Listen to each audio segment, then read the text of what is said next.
ભગવાન જગન્નાથની 148મી રથયાત્રા યોજાઈ।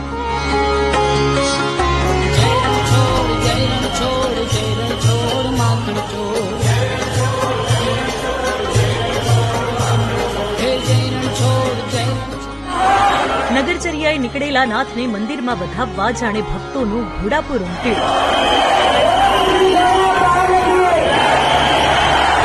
ભગવાન જગન્નાથ, બલરામ અને બહેન સુભદ્રાના રથ નિજ મંદિર પરત ફરતા જ જય રણછોડથી મંદિર પરિસર ગુંજી ઉઠ્યું।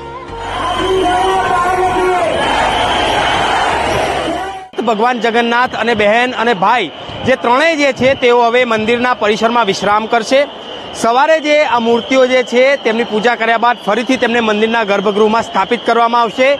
ગૃહ રાજ્યમંત્રી હર્ષ સંઘવી તંબુ ચોકીથી આ ભવ્ય રથયાત્રામાં જોડાયા, જ્યાં લોકોએ તેમને મળવા માટે પડાપડી કરી। ઢોલ નગારાની ગુંજ